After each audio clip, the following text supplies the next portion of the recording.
Everybody, welcome to my YouTube page. This is Phil Jost for the Art of Reading Smoke.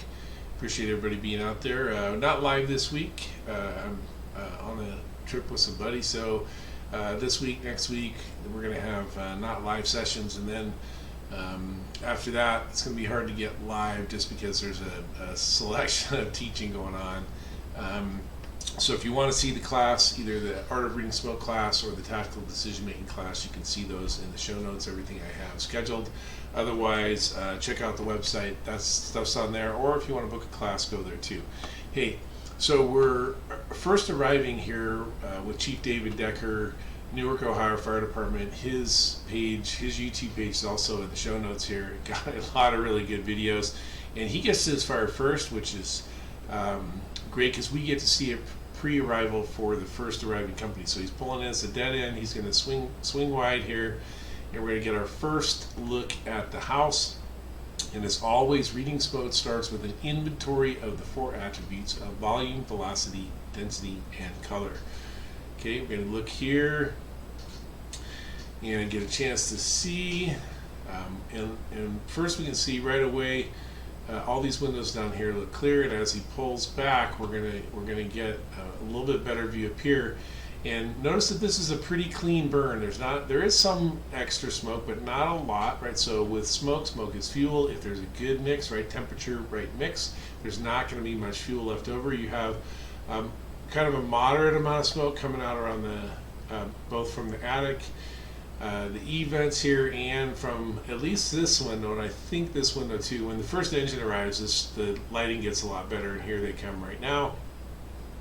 You can see it's this window here. We got some pretty good smoke coming out of there. Although, you think about how much fire there is here, and I would actually expect to see a little bit more smoke. So I expect that maybe there's a partially open door or something like that. In this window, it's interesting. Maybe it's broken. I don't know, but there is smoke coming out of here, right? So these are all, the neutral planes are relatively close to the bottom of these windows. So this has got to be getting its air from somewhere else. And so since it's getting a lot of air, I would anticipate that it's on the back side. Now, the first time I watched this, I didn't watch it all the way through. The access to this apartment is through this door. Now, if this was your jurisdiction, if this is where if this is your city, your district, you probably know that from the type of construction, etc., right? So maybe that same door accesses both of the units. I'm not really confident on that, just because one, I'm not there, right? So I didn't see the whole thing, but also not a real common type of building where I came from, which is Seattle. So inventory, so almost no smoke relative to the fire size, almost no smoke up here, so a clean mix, moderate volume velocity, so a moderate amount of, I'd say this is turbulent. There's some pretty good energy in here, and sort of in the middle between really thick or thin. It's sort of in the middle, but it is black, and there's some coming out here too. Now, on a 360, obviously, you get more view.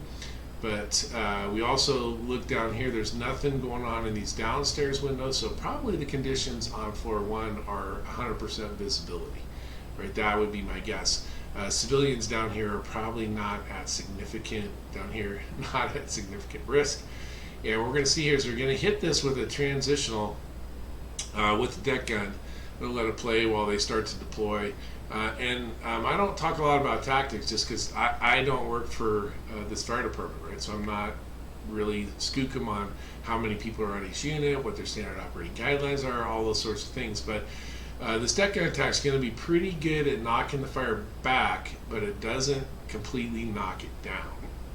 And it will regrow over the course of time.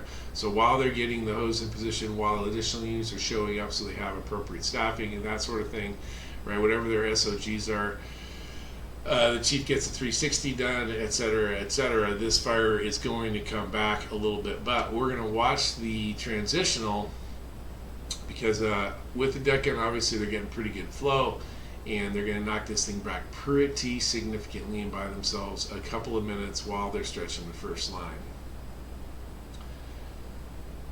So let's get that thing rolling.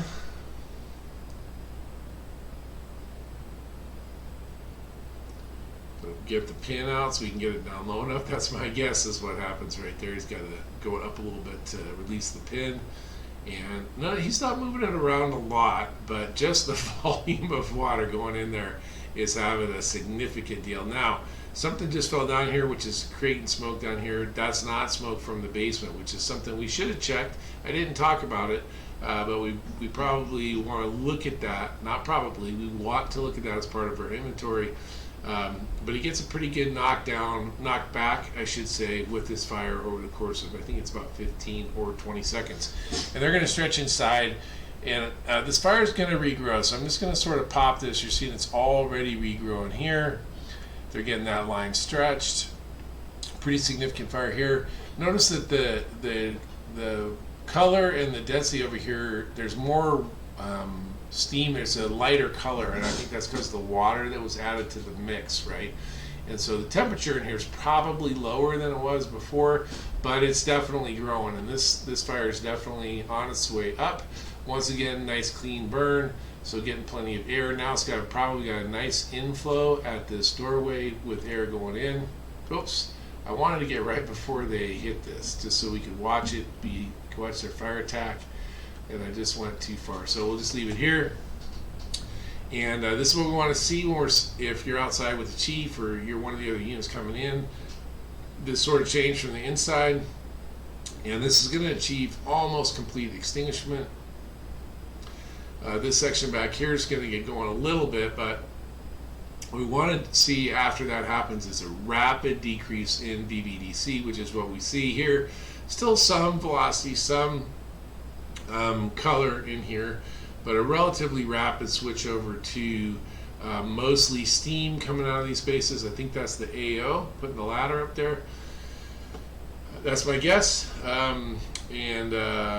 We got this, look at this neutral plane's way up now, very close to the top of the windows, which means visibility on this floor has really increased in a relatively short period of time. Like I said, this room's going to get going again, but they're going to hit it. And one of the things we want to see over the course of time is just a steady decrease in all of our attributes of smoke, which is why I'm sort of popping this forward every minute or so, let the video catch up. And you know, there's a lot of overhaul to do. Obviously the fire got well into this wall, but notice as time goes along, we see just sort of a constant decrease in what's going on, and then they're going to chase it around with, like I said, with overhaul, pulling things apart, looking for where the smoke's coming from, etc., etc., etc. Right? And so, once they got that initial knockdown, got the line stretched in there, etc., from that point forward, they're off to the races with a rapid and then sustained decline in volume, velocity, density, color over the course of the rest of the incident. So pretty good video for us here, because we got to see we got to see the transitional, and then we got to see the interior attack. So there was a lot for us visually to see in this one, and thanks to Chief Decker for publishing it and putting these together. He has, like I said, he has a great YouTube site. Go, hit the link, go check it out. Got a lot of good videos. I think I've used like 6 or 7 of his videos for the reading smoke stuff, so really appreciate him and Newark being so open with their content, because the more that we can learn, right? Almost nobody's going to enough fires to learn only from on the job. We gotta practice, and I appreciate you being here to be part of the Art of Reading Smoke and being part of the Reading Smoke Nation. Love comments, love likes. You can always hit me with a direct message if you've got a video or something. I'm always looking for video. That's the main thing each week, is to find something that's useful. So if you can help with that, I'd appreciate it. Other than that, for the Art of Reading Smoke with Phil Jose, I'm Phil Jose, and I'm out.